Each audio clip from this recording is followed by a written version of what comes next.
నమస్తే VBC on TV news కు స్వాగతం. ముందుగా ముఖ్యాంశాలు. సింగరేణి కార్మికులకు శుభవార్త చెప్పిన తెలంగాణ ఉప ముఖ్యమంత్రి భట్టి విక్రమార్క. సింగరేణి చరిత్రలో తొలిసారిగా రెగ్యులర్ ఉద్యోగులతో పాటుగా కాంట్రాక్టు కార్మికులకు లాభాలను పంచుతున్నట్లు ప్రకటన. ఈ నెల 27వ తేదీన పాన్ ఇండియా స్థాయిలో విడుదల కానున్న దేవర సినిమా. టికెట్ల రేటు పెంచడానికి ఆ రోజున 6 షోలు ప్రదర్శించడానికి ఏపీ ప్రభుత్వం అనుమతి. జగన్ వల్లే ఈ అరిష్టం. హిందూ సాంప్రదాయాలను మంటగలిపిన జగన్ కు చంద్రబాబును విమర్శించే నైతిక హక్కు లేదన్న జగ్గంపేట ఎమ్మెల్యే జ్యోతుల నెహ్రూ. ప్రధానమంత్రి నరేంద్ర మోడీ అమెరికా పర్యటన. క్వాడ్ లీడర్ల 4వ శిఖరాగ్ర సమావేశంలో పాల్గొనున్న మోడీ. నిరుపేదల ఆకలి తీర్చేందుకు చంద్రబాబు ఎప్పుడు సిద్ధంగానే ఉంటారన్న విశాఖ బీజేపీ ఎమ్మెల్యే విష్ణుకుమార్ రాజు.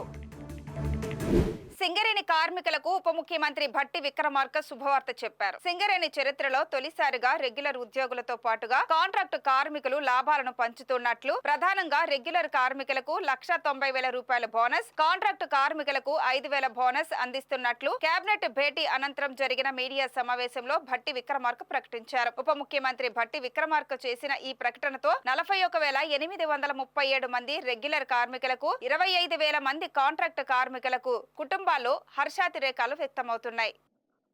రాష్ట్ర ప్రభుత్వానికి, రాష్ట్రానికి తలమానికంగా ఉన్నటువంటి ప్రభుత్వ రంగ సంస్థ సింగరేణి సంస్థ. ఈ సంస్థ కార్యకలాపాల్లో పెద్ద ఎత్తున కార్మికుల శ్రమశక్తి వలన ప్రొడక్షన్ పెంచుతూ, తద్వారా రాష్ట్ర ప్రభుత్వానికి సంబంధించినటువంటి విద్యుత్ శక్తి ప్రాజెక్టులకే కాకుండా ఇతర సంస్థలకి, పరిశ్రమలకి, ఇతర రాష్ట్రాలకు కూడా బొగ్గును ఎగుమతి చేస్తూ తెలంగాణ రాష్ట్రానికి పేరు ప్రఖ్యాతులు తీసుకొస్తున్నటువంటి సింగరేణి యాజమాన్యం కార్మికుల యొక్క శ్రమని, వారు సాధించినటువంటి లాభాలని కార్మిక సోదరులకు పంచేటువంటి ప్రక్రియ రాష్ట్ర ప్రభుత్వం చాలా సంతోషంగా ఈరోజు ప్రకటిస్తా ఉంది. రాష్ట్ర ప్రభుత్వం ప్రాఫిట్ ఆఫ్టర్ ట్యాక్స్ 2023-24 సంబంధించి 4,701 కోటి రూపాయలుగా ప్రకటిస్తూ, దీనిలో సింగరేణి సంస్థ, ఆ సింగరేణి సంస్థలో పనిచేస్తున్నటువంటి యాజమాన్యంతో పాటు కార్మిక సోదరులు, వారి భవిష్యత్ తరాలు కూడా ఇదే రకంగా పెద్ద ఎత్తున ఉపయోగపడాలనేటువంటి ఆలోచనతో సింగరేణి వ్యవస్థని కూడా విస్తరిస్తూ కొంత పెట్టుబడి పెట్టే కార్యక్రమాన్ని కూడా ఈ సందర్భంగా తీసుకుంటాం. ఆ పెట్టుబడి సంబంధించి ఇన్వెస్ట్మెంట్ 2,289 కోట్లు పోగా 2,412 కోట్లని 33% లెక్క 796 కోట్లని కార్మికులకి, అంటే ఉద్యోగస్తులకి సరాసరి యావరేజ్ 1,90,000 రూపాయలుగా పంచేటువంటి కార్యక్రమాన్ని ఈ సందర్భంగా ముఖ్యమంత్రి గారి సమక్షంలో యావత్ మంత్రిమండలి మొత్తం సింగరేణి యాజమాన్యంతో కలిసి ఇప్పుడు ప్రకటిస్తా ఉన్నాం. దీనికి మేమంతా చాలా సంతోషిస్తా ఉన్నాం, ఇంత పెద్ద ఎత్తున పంచుతున్నాం. గత సంవత్సరం కార్మికులకి 1,70,000 పంచితే ఈ సంవత్సరం అదనంగా ఇంకొక 20,000 కలిపి 1,90,000 పంచుతా ఉన్నాం. ఇది 20,000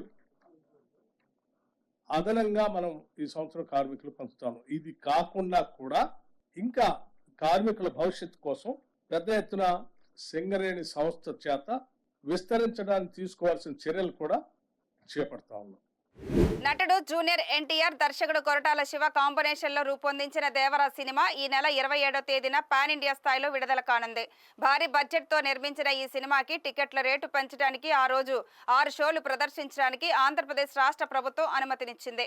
మల్టీప్లెక్స్ లో ఒక్కొక్క టికెట్ పై 135 రూపాయల వరకు, సింగిల్ స్క్రీన్ థియేటర్ లో అప్పర్ క్లాస్ ఒక్కో టికెట్ పై 110 రూపాయలు, లోయర్ క్లాస్ ఒక్కో టికెట్ పై 60 రూపాయల వరకు పెంచుకోవడానికి అనుమతినిచ్చింది. సినిమా విడుదల రోజున మొత్తం 6 షోలకి 28వ తేదీ నుంచి 9 రోజుల పాటు రోజుకు 5 షోలు ప్రదర్శనకు అనుమతి లభించింది. హిందువుల ఆరాధ్య దైవంగా భావించే తిరుమలలో ఆనాడు జగన్ చేసిన పనుల వల్లే రాష్ట్రంలో ఈ అరిష్టాలని జగ్గంపేట ఎమ్మెల్యే జ్యోతుల నెహ్రూ అన్నారు. జగ్గంపేట మండలం ఇర్రిపాక శివాలయం వద్ద మీడియా సమావేశంలో నెహ్రూ పాల్గొన్నారు. ఈ సందర్భంగా ఆయన మాట్లాడుతూ, కూటమి ప్రజాప్రభుత్వం ఏర్పడి 100 రోజులైన సందర్భంలో వారం రోజుల పాటు గ్రామాల్లో పర్యటించి ఇంటింటికి వెళ్లి ప్రజా సమస్యలను తెలుసుకోవడం జరుగుతుందన్నారు. అదేవిధంగా మాజీ ముఖ్యమంత్రి పులివెందుల ఎమ్మెల్యే జగన్మోహన్ రెడ్డికి కలియుగ ప్రత్యక్ష ప్రత్యక్ష దైవం వెంకటేశ్వర స్వామి వెలిసిన తిరుమల తిరుపతి దేవస్థానం పవిత్రతను కాపాడలేని మూర్ఖుడన్నారు. హిందువులు ఏ కార్యక్రమం చేసినా భార్యాభర్తలు కలిసి చేయటం జరుగుతుందని, కానీ తిరుమల బ్రహ్మోత్సవాల్లో ముఖ్యమంత్రిగా ఉన్నప్పుడు జగన్ ఒక్కరే పట్టుబట్టలు సమర్పించేవారని, అక్కడే సగం పవిత్రతను దెబ్బతీశారన్నారు. తిరుమల తిరుపతి దేవస్థానం చైర్మన్ పదవిని నాస్తికులకు ఇచ్చి తిరుమల దేవస్థానం భక్తుల మనోభావాలను దెబ్బతీశారన్నారు. తిరుమలలో లడ్డూ ప్రసాదం తయారీలో జంతువుల కొవ్వును కలిపి ప్రసాదం తయారు చేస్తున్నారని, చంద్రబాబు అన్ని రిపోర్టులు తెచ్చుకునే తిరుమల లడ్డు అపవిత్రతకు గురైందని తెలియచేయడం జరిగిందన్నారు. దీనిపై కూడా వైసీపీ కోర్టుకి వెళ్లడం సిగ్గుచేటని నెహ్రూ ఎద్దేవా చేశారు. ఇవాళ చంద్రబాబు నాయుడు గారు ఆ మాట అనడానికి గల కారణం ఏంటంటే ఆథరైజ్డ్ రిపోర్ట్ వచ్చింది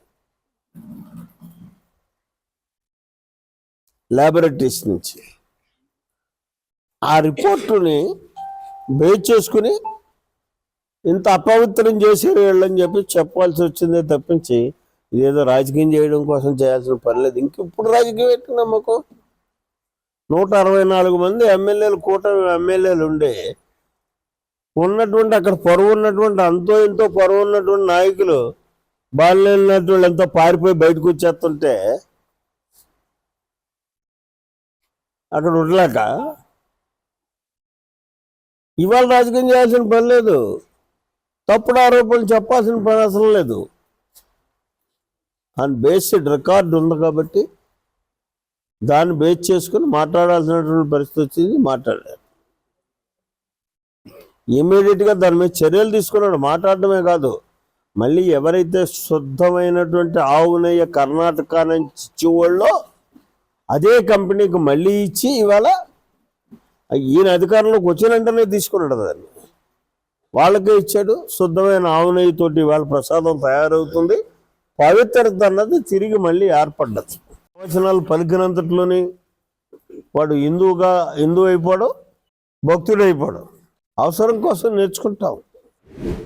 ప్రధానమంత్రి నరేంద్ర మోడీ మరోసారి అమెరికా పర్యటనకు బయలుదేరారు. ఇంతకు ముందు ఆయన 8 సార్లు అమెరికాను సందర్శించారు. భారత విదేశీ వ్యవహారాల మంత్రిత్వ శాఖ ప్రకారం ప్రధాని మోడీ సెప్టెంబర్ 21 నుండి సెప్టెంబర్ 23 వరకు అమెరికాలో పర్యటించనున్నారు. ఈ సందర్భంగా డెలావేర్లోని విల్మింగ్టన్ లో నేడు జరగనున్న క్వాడ్ లీడర్లు 4వ శిఖరాగ్ర సమావేశంలో ఆయన పాల్గొంటారు. ఈ సమ్మిట్ కు అమెరికా అధ్యక్షుడు జో బైడెన్ ఆతిథ్యం ఇవ్వనున్నారు. ప్రధానమంత్రి నరేంద్ర మోడీ ఎక్స్ వేదికగా మాట్లాడుతూ, ప్రెసిడెంట్ బైడెన్ తో నా సమావేశం మన ప్రజల ప్రయోజనాల కోసం మరియు ప్రపంచ శ్రేయస్సు కోసం భారతదేశం యుఎస్ సమగ్ర ప్రపంచ వ్యూహాత్మక భాగస్వామ్యాన్ని మరింత బలంగా చేయడానికి, కొత్త మార్గాలను సమీక్షించడానికి, గుర్తించడానికి అనుమతిస్తుంది అని ఆయన అన్నారు. నిరుపేదల ఆకలి తీర్చేందుకు చంద్రబాబు ఎప్పుడూ సిద్ధంగానే ఉంటారు. 2014 నుంచి 2019 వరకు చంద్రబాబు పాలనలో ఏ ఒక్కరూ ఆకలితో ఉండకూడదని ఆలోచించి అమలు చేసిన గొప్ప పథకం ఈ అన్నా క్యాంటీన్లు అని విష్ణుకుమార్ రాజు అన్నారు. గత 5 ఏళ్ల పాలనలో నిరుపేదల ఆకలిని తీర్చే అన్నా క్యాంటీన్లను నాశనం చేసిన ఘనత జగన్మోహన్ రెడ్డికి దక్కిందంటూ విష్ణుకుమార్ రాజు ఎద్దేవా చేశారు. అన్నా క్యాంటీన్ల పునఃప్రారంభంతో రాష్ట్రమంతా సంబరాలు జరుపుకుంటున్నారు. తాజాగా విశాఖలో బుల్లై కాలేజీ దగ్గర ఉన్న అన్నా క్యాంటీన్ ను ఎమ్మెల్యే విష్ణుకుమార్ రాజు, ఎంపీ భరత్ పునఃప్రారంభించారు. ఈ సందర్భంగా భరత్ మీడియాతో మాట్లాడుతూ, రాష్ట్ర వ్యాప్తంగా 175 అన్నా క్యాంటీన్లను ప్రారంభించడం చాలా గొప్ప విషయమని అభినందించారు. గత 3 రోజులుగా విశాఖలో అన్నా క్యాంటీన్లు పునఃప్రారంభ కార్యక్రమాలు ముమ్మరంగా జరుగుతున్నాయని చెప్పారు. రానున్న రోజుల్లో ఈ అన్నా క్యాంటీన్లు మరింత విజయం సాధించాలని తెలిపారు. ఈ అన్నా క్యాంటీన్ల పునఃప్రారంభ వేడుకలలో భాగంగా విష్ణుకుమార్ రాజు, గండి బాబ్జీ, తెలుగుదేశం నేతలు పాల్గొన్నారు. ఇది 3వ రోజు అన్నా క్యాంటీన్ ప్రారంభించడం. వాళ్ళ బుల్లై కాలేజ్ దగ్గర అన్నా క్యాంటీన్ ప్రారంభిస్తున్నాం. ఇక్కడ 3 వార్డులకు దగ్గరగా ఉన్నది. గత 3 రోజులుగా చెప్తున్నాము, వైఎస్ఆర్సీపీ గవర్నమెంట్లో పేదవాడి కడుపు కొట్టి ఇలాంటి మంచి ప్రోగ్రాం ఆపారు. అండ్ ఈ 5 ఏళ్ళలో ఏదో కొంత చేద్దాం అనుకున్నా కానీ వాళ్ళు ఏమీ చేయలేదు. మేము లాస్ట్ 6 మంత్స్ ఎలక్షన్స్ ముందు కొందరు వాళ్ళ సొంత నిధులతో అన్నా క్యాంటీన్లు స్టార్ట్ చేసి అనేక ప్రాంతాల్లో ఈ సెంటిమెంట్ని కంటిన్యూ చేశారు. ఇవాళ చాలా సంతోషం ఏంటంటే 175 అన్నా క్యాంటీన్లు రాష్ట్ర వ్యాప్తంగా, ఈ పార్లమెంట్లో 21 క్యాంటీన్లు స్టార్ట్ అవడము. ఈ కార్యక్రమం చాలా సక్సెస్ఫుల్గా 5 సంవత్సరాలకి వెళ్ళి అక్షయపాత్ర ఫౌండేషన్ దాతల సపోర్ట్తో కూడా చాలామంది పేదవాళ్ళకి, కార్మికులకి చేరాలనేది మా కోరిక. అన్నా క్యాంటీన్ని ఇదివరకు 2014 నుంచి 19 వరకు రన్ చేయడం జరిగింది చంద్రబాబు నాయుడు గారు ఆశీర్వాదాలతో. తర్వాత జగన్మోహన్ రెడ్డి గారు వచ్చిన తర్వాత సర్వనాశనం చేశారు. అన్ని వ్యవస్థల్ని ఏ విధంగా నాశనం చేశారో అదేవిధంగా అన్నా క్యాంటీన్ని కూడా మూయించేసిన ఘనత జగన్మోహన్ రెడ్డి గారికి దక్కుతుంది. అట్లాగే కూటమి ప్రభుత్వం వచ్చిన తర్వాత గౌరవనీయులు చంద్రబాబు నాయుడు గారు మళ్ళీ ఈ అన్నా క్యాంటీన్లు ఓపెన్ చేద్దామనే ఉద్దేశంతో ఓపెన్ చేసి 5 రూపాయలకి టిఫిను, 5 రూపాయలకి భోజనము, సాయంత్రం భోజనం కూడా 5 రూపాయలకి పెట్టి ప్రజలందరికీ ఎవరైతే అవసరం ఉందో వాళ్ళందరికీ కూడా మంచి ఉపకారం చేస్తున్నారని తెలియజేసుకుంటున్నాను. ఆంధ్రప్రదేశ్లోని కూటమి ప్రభుత్వం ఈ 5 ఏళ్ల కాలంలో 20 లక్షల మందికి ఉద్యోగాలు కల్పిస్తుందని తెలిపారు మంత్రి నారా లోకేష్. విజయవాడలో సిఐఐ సమావేశంలో పాల్గొన్న ఆయన రాష్ట్రంలో పరిశ్రమల అభివృద్ధి, భవిష్యత్తు ప్రణాళికలపై మాట్లాడారు. 70 మంది సీఈఓలు వచ్చిన ఈ సమావేశంలో మాట్లాడడం గౌరవంగా భావిస్తున్నానని అన్నారు. ఏపీలో ఉద్యోగ కల్పన చాలా అవసరమని 5 ఏళ్లలో 20 లక్షల ఉద్యోగాలు ఇవ్వాలన్నది మా లక్ష్యంగా పేర్కొన్నారు. విశాఖ కేంద్రంగా ఐటీ డేటా సెంటర్, ఏఐ పెట్టుబడుల కోసం ప్రయత్నాలు చేస్తున్నామని, వ్యవసాయం, ఎంఎస్ఎంఈ రంగాలకు ఏపీ ఒక కేంద్రంగా ఉందని, చంద్రబాబు సీఎం అయిన ప్రతిసారి కొత్తగా ముందుకెళ్తున్నారని, గతంలో ఈజ్ ఆఫ్ డూయింగ్ బిజినెస్, ఇప్పుడు చంద్రబాబు మాట స్పీడ్ ఆఫ్ డూయింగ్ బిజినెస్ గా అభివర్ణించారు. No, Mr. Naidu is in his 4th term as Chief Minister, and he's been telling us that this is going to be like his first term. So you understand when a person becomes Chief Minister multiple times, you would imagine that for them it becomes now a routine. But Mr. Naidu brings in renewed energy to his 4th term as Chief Minister. His previous term was all about ease of doing business. Now it's about speed of doing business. So because investments have increased, investing in hundreds of crores was a big deal. Now everything has become thousands of crores. Saying that AI is of course going to change the way we're going to do business, politics or even governance. AI University is something that's very close to our Honorable Chief Minister's heart. As far as IT investments, the data center investments, AI investments, our focus area is going to be Visakhapatnam. No second thoughts about it. And we will not miss this bus. And as I said, our single agenda is to create 20 lakh jobs in 5 years. So we will do whatever is possible to deliver on that single promise. And this is part of our manifesto, and it's the first promise out of the 6 promises that we have made to the people of Andhra Pradesh. Telecom ఛార్జీలను పెంచుతూ తీసుకున్న నిర్ణయం private telecom సంస్థలకు గట్టి shock తగిలింది. July నెలలో Jio, Airtel, Vodafone ఐడియాలు కస్టమర్లను కోల్పోయారు. మొబైల్ సర్వీస్ ఛార్జీలను 10 నుంచి 27% వరకు పెంచాయి. దీంతో కస్టమర్లు ఈ 3 సంస్థలకు దూరంగా ఉన్నారు. ఇదే సమయంలో ప్రభుత్వ రంగ సంస్థ బిఎస్ఎన్ఎల్ నూతన కస్టమర్లను ఆకట్టుకోవడంలో ముందు వరుసలో నిలిచింది. టెలికాం నియంత్రణ మండలి ట్రాయ్ తాజాగా విడుదల చేసిన నివేదికలో వెల్లడించింది. జూలైలో బిఎస్ఎన్ఎల్ ను కొత్తగా 29.4 లక్షల మంది మొబైల్ సబ్స్క్రైబర్లు చేరారు. కానీ భారతీ ఎయిర్టెల్ 16.9 లక్షల మంది మొబైల్ సబ్స్క్రైబర్లను కోల్పోగా, వోడాఫోన్ ఐడియా 14 లక్షలు, రిలయన్స్ జియో 7.58 లక్షల మందిని కోల్పోయింది. మొత్తం టెలికాం సబ్స్క్రైబర్లు కూడా 120.56 కోట్ల నుంచి 120.51 కోట్లు తగ్గటం విశేషం. మొబైల్ టారిఫ్లను పెంచడంతో ఏపీ సర్కిల్ తో పాటు మహారాష్ట్ర, రాజస్థాన్, ముంబై, కోల్కతా, తమిళనాడు, పంజాబ్, యూపీల్లో అత్యధిక మంది మొబైల్ సబ్స్క్రైబర్లు తగ్గుముఖం పట్టారు. కనెక్షన్ లో మాత్రం బిఎస్ఎన్ఎల్ భారీ స్థాయిలో కస్టమర్లను కోల్పోయింది. ఉత్తరప్రదేశ్తో పాటు దేశంలోని ఇతర ప్రాంతాల మాదిరిగానే ఇప్పుడు గుజరాత్లోనూ రైలు పట్టాలు తప్పించేందుకు కుట్ర పన్నిన ఉదంతం వెలుగులోకి వచ్చింది. అయితే రైల్వే సిబ్బంది అప్రమత్తంగా ఉండడంతో పెద్ద ప్రమాదం తప్పింది. పశ్చిమ రైల్వే వడోదర డివిజన్ శనివారం ఒక వీడియోను విడుదల చేసింది. కిమ్ రైల్వే స్టేషన్ సమీపంలోని యూపీ లైన్ ట్రాక్ నుండి ఎవరో గుర్తు తెలియని వ్యక్తులు ఫిష్ ప్లేట్ కొన్ని కీలును తెరిచి అదే ట్రాక్ పై ఉంచారని, కొద్దిసేపు రైలు రాకపోకలను నిలిపేయాల్సి వచ్చిందని అధికారులు తెలిపారు. పూర్తి స్థాయిలో తనిఖీలు, మరమ్మతులు చేసి రైలు సేవలను పునరుద్ధరించారు.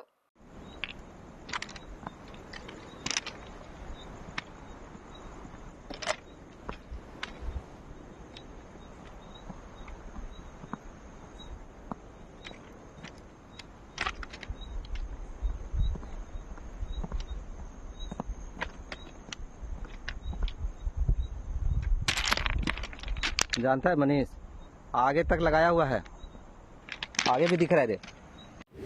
కాకినాడ కాకినాడ జిల్లా కేంద్రంలో కాకినాడ నగరంలో నిర్వహించిన ఇది మంచి ప్రభుత్వం కార్యక్రమంలో సిటీ ఎమ్మెల్యే కొండబాబుతో కలిసి జిల్లా కలెక్టర్ షామోహన్ పగిలి పాల్గొన్నారు. ఇది మంచి ప్రభుత్వం పేరిట ఈ నెల 26వ తేదీ వరకు రాష్ట్ర వ్యాప్తంగా ఈ కార్యక్రమం జరగనుంది.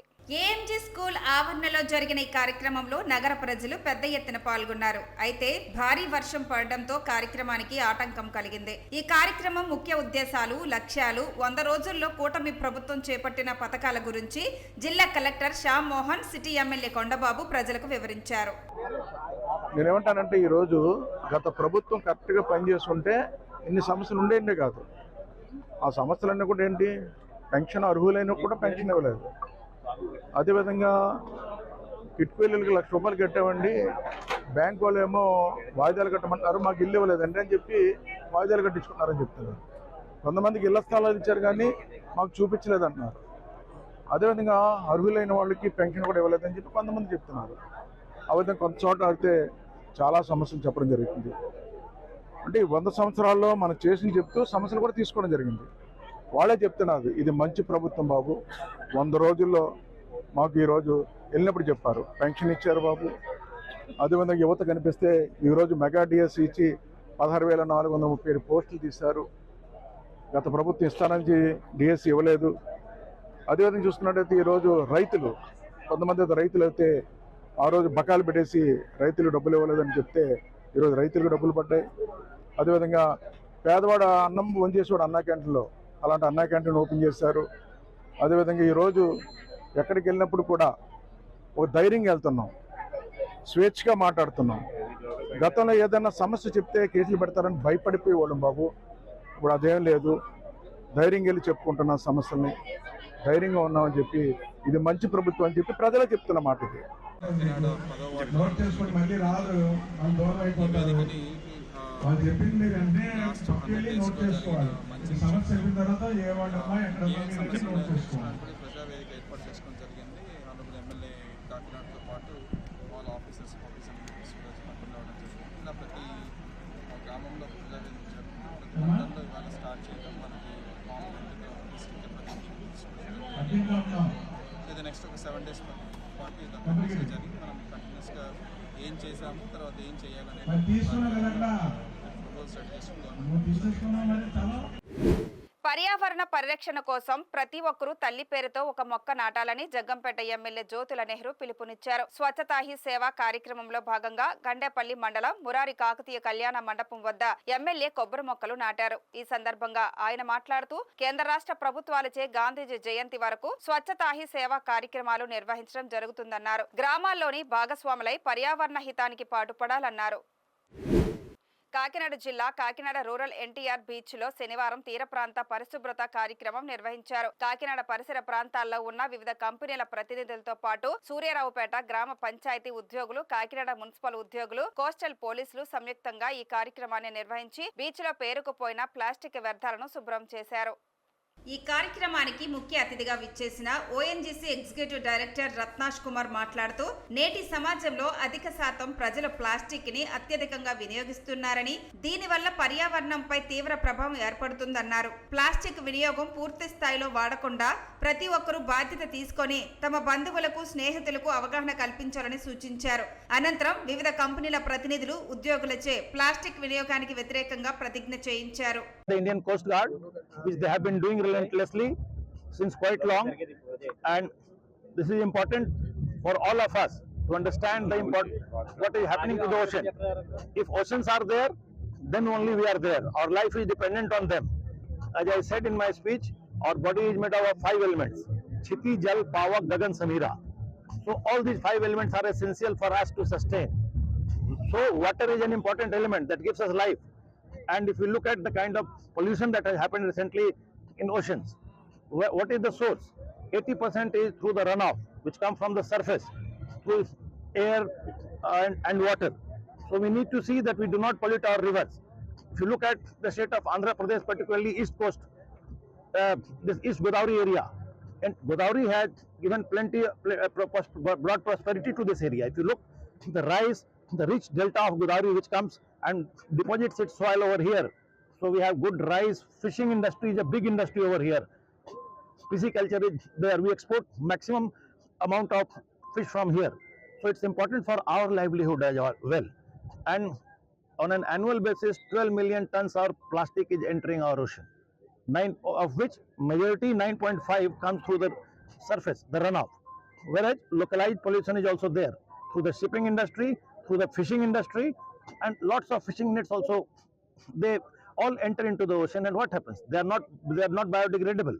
So they break down into nanoplastics, and as our dear friend was saying, the size of them. Cigarette butts. Cigarette butts are a huge case of pollution. A cigarette from cradle to grave, it's there. So we also need to see the cigarette butts which enter. They are carcinogenic.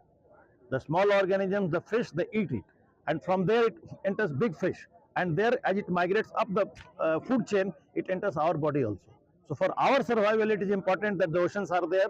And once again, I compliment Coast Guards as National Oil Company and our partners, our friends in this business. Reliance is here, Ken is here, Oil India is here. We are very conscious about the local pollution, and we ensure. We have also formed to check oil spillage if it happens with Coast Guard. We have a group going, and we take care of that.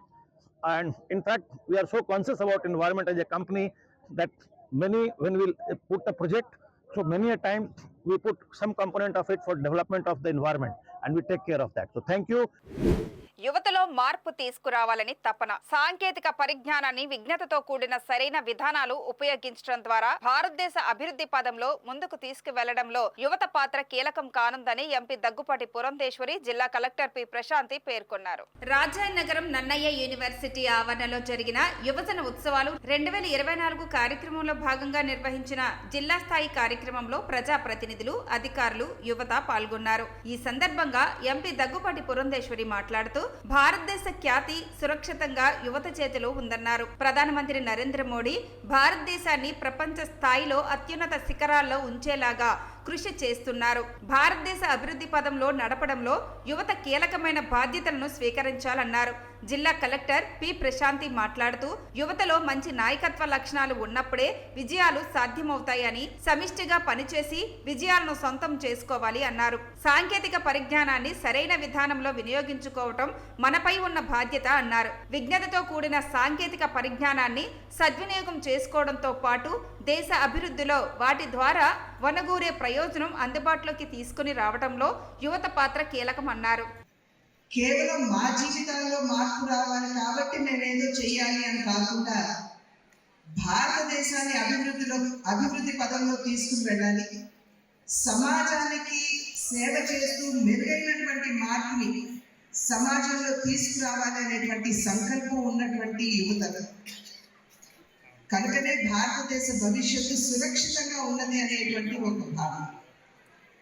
ఇవాళ భారతదేశానికి ఉన్నటువంటి advantage కనుక మనం చూసినట్లయితే ప్రపంచంలోని ఇతర దేశాలన్నీ కూడా ఏజ్డ్ కంట్రీస్, అంటే వృద్ధాప్యంలోకి అడుగు పెడుతున్నటువంటి దేశాలుగా పరిగణిస్తున్నటువంటి సందర్భంలో అతి యువ దేశంగా భారతదేశానికి గుర్తింపు ఉన్నది అనేటువంటి విషయాన్ని మనం ఇక్కడ గమనించాలి. చైనా అనాలోచితంగా ఒకానొక సందర్భంలో భార్యాభర్తలకి ఒకే బిడ్డ ఉండాలి అనేటువంటి ఒక నిర్ణయాన్ని వారు తీసుకోవడం జరిగింది. జపాన్ దేశంలో కూడా అదే రకమైనటువంటి ఆచరణ వారు అక్కడ కూడా అనుసరించడం జరిగింది. యూకే కావచ్చు, యుఎస్ కావచ్చు, అభివృద్ధి చెందినటువంటి ఈ దేశాలన్నీ చూసినట్లయితే అక్కడ ఉన్నటువంటి బర్త్ రేట్ ఏదైతే ఉన్నదో అది బాగా తగ్గిపోయినటువంటి సందర్భంలో ఇవాళ 140 కోట్ల జనాభాతో ఆ 140 కోట్ల జనాభాలో దగ్గర 60% మంది 35 సంవత్సరాల లోపు ఉన్నటువంటి జనాభా ఉన్నటువంటి భారతదేశం అతి పిన్న దేశంగా విశ్వమంతా కూడా ఇవాళ గుర్తిస్తున్నటువంటి సందర్భం మనకి తెలుసు. So science and technology makes our life easy. At the same time, if you are not able to use it in a proper way, and it gives results in a other way also. So science and technology ni for the best దయచేసి use చేయండి, don't use for the other. So for example, ఇప్పుడు మనకి cell ఫోన్లో మనం చాలా నేర్చుకోవడానికి కూడా ఉంది. మీరు ఒకసారి ఎనీ సబ్జెక్ట్ కావాలి అంటే nowadays no need of direct teaching.